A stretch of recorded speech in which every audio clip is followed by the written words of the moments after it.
Ассалаумағалейкум достар, тағы бір қызықты видео болсын. Сіз өзіңіздің алайын деп тұрған затыңыз болсын, үлкен зат болсын, кіші зат болсын, холодильник, телевизор, болмаса кішкентай ғана кремдер болсын, болмаса жейтін заттар болсын, соның оригинал не оригинал емесін екендігін анықтаудың ең оңай жолы өзіңіздің соткаңыздағы камераны қосасыз да, ол алайын деп тұрған затыңыздың мына осы камерада осындай белгі бар, соны қосасыз. Мен мысалға осыны көрсетіп қояйын, мына крем мысалға.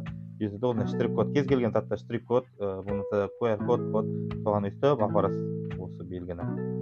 Өйтесіз да осыны бассаңыз, показать загрузка результатов. Осы сканерлейді да сізге результатын көреді. Крем косметические для рук нежные дейді.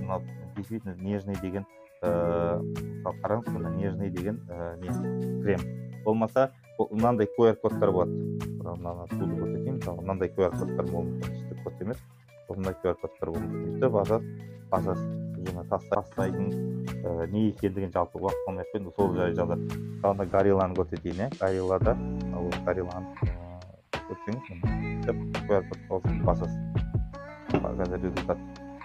Напиток горилла дейді, көрсетелімелер, энергетические горилла дейді. Осындай несін көрсетеді. Болмаса тағы бір крем тұр. Бұл қандай крем деген информация барлығын осы жерде осы QR-код арқылы білуге болады.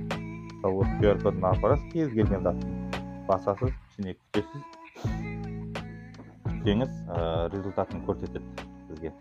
Мысалы крем сізге көрсетіп жатыр. Барлық информациясын осы жерде көрсетеді сізге. Қай жылы шыққан, қандай фирмадан шыққан, соның бәрін өйстіп көресіз, қоясыз, басасыз.